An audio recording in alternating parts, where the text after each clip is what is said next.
శివయ్య కళ్ళు మూసుకొని పడుకో. ఇది ఒక భయంకరమైన సందర్భం. ఒక పక్కన మనం గోమాత గోమాత అని పూజిస్తూ ఉంటాం. ఈరోజు మహాశివరాత్రి. ఒక పక్కన దేవాలయాలు ఎక్కడ చూసినా కిటకిటలాడుతున్నాయి. మరో పక్కన గోమాతను దేవతగా పూజించేటువంటి భారతదేశం. ఇక్కడ ఉన్నటువంటి ముస్లింలో లేకపోతే ఏమైనా ఎస్సీలో లేకపోతే వేరే వేరే కులాలలో ఏమన్నా తప్పు చేస్తే వాళ్ళ మీద అనేకమైనటువంటి నిందలు అవమానాలు వేసి చంపేసేటువంటి ప్రయత్నం చేస్తారు. మరి ఇక్కడ శివయ్య ఉన్నటువంటి ఈ రాజ్యంలో పాలకుర్తిలో ఉన్నటువంటి శివయ్య మరి ఏం చేస్తున్నాడు? కళ్ళు మూసుకున్నాడా లేకపోతే నిద్రపోతున్నాడా నాకు అర్థం కాదు.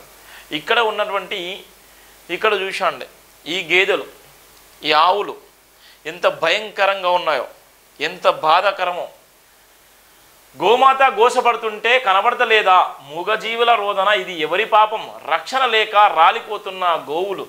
ఆలయ ప్రాంగణంలో గోశాల పేరుతో దందా చేసిన డివిఆర్ శర్మ. తిండి లేక పదుల సంఖ్యలో మృత్యువాత. రహస్యంగా ఇన్సూరెన్స్ క్లెయిమ్ డబ్బులు కాజేస్తున్నట్లు ప్రచారం. ఆర్యవైశ్య సత్రం వెనుక పాడుపడిన బావిలో పదుల సంఖ్యలో గోవుల కలయబేరాలు. బావి పొదల్లోంచి వచ్చిన దుర్వాసన. మహాశివరాత్రి పర్వదినం వేళ ఇదేమి దారుణం. ఇగో ఇది మరి ఏం చేస్తున్నారో ఈ వ్యవస్థ, ఎడిపోతుంది ఈ వ్యవస్థ. మరి ఉన్నటువంటి హిందూ మనోభావాలు దెబ్బతినలేదా? మరి హిందువుల ఆత్మగౌరవం దెబ్బతినట్లేదా? ఇవాళ ఉన్నటువంటి వందలాది గోవు కలయబేరాలు ఇలా బావిలో పాడుపడ్డ బావిలో ఉన్నాయి. అక్కడ అనేకమైన దుర్వాసన వస్తుంది.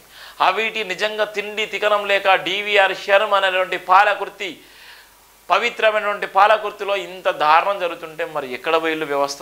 ఏం జరుగుతుంది? మరి హిందూ సంఘాలు, బజరంగ దళ సంఘాలు, బీజేపీ సంఘాలు, ఎన్నో అనుబంధ సంఘాలు మరి ఏం చేస్తున్నాయో ఇక ఈ వార్తను చూస్తే అర్థమవుతుంది. చూడండి ఎంత దారుణం ఉందో.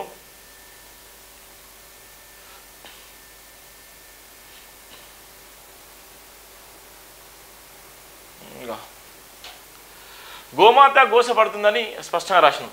ఇది ఎక్కడ అనుకున్నాం? జనగాం జిల్లా పాలకుర్తి మండల కేంద్రంలో దారుణం.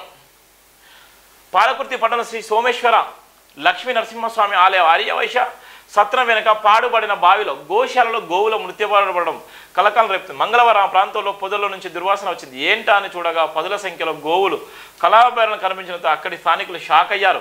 అయితే ఈ విచారణలో తెలిసింది ఏమిటంటే సోమన్న సన్నిధి పరిసరాల్లో గుట్టపై ప్రధాన అర్చకుడిగా పనిచేస్తున్న దేవగిరి రమేష్ శర్మ ప్రైవేటుగా గోశాల నిర్వహిస్తున్నాడు. ఇటీవల కళాభరణలకు తరలిస్తున్న సుమారు 250 పైగా గోవులను పట్టుకున్న పోలీసులు గోవులను కాపాడేందుకు డివిఆర్ శర్మ గోశాలకు అప్పగించిన విషయం తెలిసిందే.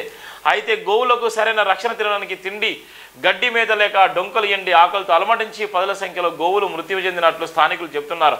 హైదరాబాద్లోని ఓ ప్రైవేట్ ఇన్సూరెన్స్ కంపెనీతో ఒప్పందాలు కూర్చుకొని గోవులకు ఇన్సూరెన్స్ చేయించి చనిపోయిన తర్వాత 1-2 రోజుల్లో ఉంచి క్లెయిమ్ చేయించుకొని పెద్ద మొత్తం డబ్బులు కాజేస్తున్నారని స్థానికుల నుండి బలమైన ఆరోపణలు లేకపోలేదు. కేవలం గోశాల పేరుతో దందా నిర్వహిస్తూ గోవులకు రక్షణ కల్పించకుండా క్లయింట్ డబ్బుల కోసమే ఉద్దేశపూర్వకంగానే తిండి పెట్టకుండా చంపుతున్నారని స్థానికులు ఆవేదన వ్యక్తం చేస్తున్నారు. వీటిని రహస్యంగా ఆర్యవైశ్య సత్రం వెనుక ఉన్న పాడుబడిన బావితో పాటు చెరువులో జేసీబీ సాయంతో పెద్ద పెద్ద గుంతలు తీసి పూడ్చి పెడుతున్న ప్రచారం జోరుగా సాగుతుంది. ఇదిలా ఉండగా మహాశివరాత్రి బ్రహ్మోత్సవ సందర్భంగా ఈ గోవుల కలబరలతో వచ్చే దుర్వాసన సమస్యలు చోటు చేసుకోవడం కలకాలం రేపుతుంది. అర్చక జేసీ ముసుగుతో గోవులకు గోసపడుతున్న బాధ్యులైన డివిఆర్ శర్మపై చర్యలు తీసుకోవాలని గో సంరక్షణ కార్యకర్తలు స్థానిక ప్రజలు కోరుతున్న నేపథ్యం ఉంది. మరి ఎటువంటి శివయ్య నిజంగా చెప్పండి, ఇలా మహాశివరాత్రి జరుపుకుంటున్నాయి. ఇది ఒక అత్యంత పవిత్రమైనటువంటి పాలకుర్తి దగ్గర జరిగేటువంటి ఒక దంద. మరి ఏ శర్మలు చేసేటువంటి భయంకరమైన పరిస్థితి, శర్మలు చేసేటువంటి దారుణాలు, శర్మలు చేసేటువంటి జంజన వేసుకొని దేవుడి పేరుతో చేసేటువంటి దంద చరిత్రలో మర్చిపోలేనిది. ఎందుకోసం అంటే గతంలో ఉన్నటువంటి సందర్భంలో అక్కడ ఎల్బీ నగర్ దగ్గర అత్యంత దారుణంగా శర్మ అనేటువంటి వ్యక్తి చంపేసి గోనె సంచిలో పెట్టి మూట కట్టి అక్కడ ఉన్నటువంటి టెంపుల్ పక్కనే పెట్టిన సందర్భాలు కూడా చూస్తున్నాం మనం గత ఒక 2 years బ్యాక్. ఎంత దారుణం. ఇక్కడ కూడా మరి శర్మ ఏం చేస్తున్నాడు? అనేక మంది గోవుల ప్రాణాలు తీసి అక్కడ ఉన్నటువంటి అత్యంత పవిత్రమైనటువంటి సోమేశ్వర టెంపుల్ పక్కనే ఉన్నటువంటి ఆ బావిలో పడేసి వందలాది అక్కడ ఉన్నటువంటి ఆ గోవులను చంపేసి అక్కడ ఉన్నటువంటి ఇష్టానుసారం చేస్తుంటే మరి దేవుడు ఎందుకు శిక్షించలేడు? శివయ్య చూసి ఎందుకు మరి శిక్షించలేకపోతున్నాను అర్థం కాని పరిస్థితి. అందుకోసమే శివయ్య కళ్ళు మూసుకొని పడుకో అనేటువంటి ప్రధానంగా కూడా రాస్తున్న వార్త. ఎందుకోసం అంటే దీని విషయంలో ఎంత దారుణం చూడండి, ఎంత దారుణమో, ఎంత బాధాకరమో చూడండి. ఒక పక్కన గోవుల ప్రాణాలు పోతుంటాయి. ఇంత దారుణంగా చూడండి, ఇక్కడ కలయబారాలు ఏ విధంగా ఉన్నాయి. ఇవన్నీ చనిపోయినటువంటి గోవులు, ఇవన్నీ కూడా బావిలేసినటువంటి గోవులు. ఇది కల్పిత పాత్రాలు కాదు.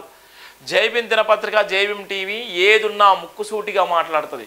ఎవరు లైవ్ చూసినా, లైవ్ చూడకపోయినా, మాట్లాడినా మాట్లాడకపోయినా, చెప్పినా చెప్పకపోయినా నీతి నిజాయితీ నిబద్ధత కలిగినటువంటి నినాదమే జైభీం నినాదం. సబ్బండ కులాల సబ్బండ వర్గాల సబ్బండ కులాల త్యాగ ఫలితమే జైభీం నినాదం. ఈ భారత రాజ్యాంగ నిర్మాత బాబాసాహెబ్ అంబేద్కర్ స్ఫూర్తినే చెప్పేటువంటి ఏకైక టీవీ ఛానల్ కూడా జైభీం టీవీ. అందుకోసమే తప్పును తప్పు అనడం, ఒప్పును ఒప్పు అనడం మా సంస్కారం.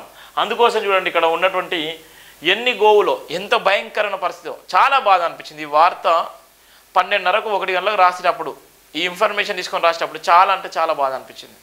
ఇంత దారుణంగా అయిపోయిందా? ఏం చేయాలి? ఇది బ్యానర్ తీసుకోవాలా లేకపోతే ఎట్లా తీసుకోవాలి? ఇలా మహాశివరాత్రి, కానీ అక్కడ ఉన్నటువంటి భక్తులు భయంకరమైన స్మెల్ వస్తుంది. అక్కడ దారుణమైనటువంటి సంఘటన జరుగుతుంది. అక్కడ ఉన్నటువంటి భక్తులకు ఇలా మహాశివరాత్రి అంటే పర్వదినం. ఇలా వాళ్ళందరూ కూడా ఇలా ఉపవాసంగా ఉండేటువంటి రోజు, ఎంతో పవిత్రంగా కొలిసేటువంటి రోజు. ఆ సందర్భంలో ఇక్కడ నుండి ప్రధాన అర్చకుడు చేసేటువంటి దందా ఇది. మరి ఏం చెప్తారు, ఏం చేస్తారు? ఇది ప్రధానంగా ఉన్నటువంటి నేపథ్యము. శివయ్య కళ్ళు మూసుకొని పడుకోనేటువంటి ప్రధాన వార్త కూడా మనం చూస్తున్నాం.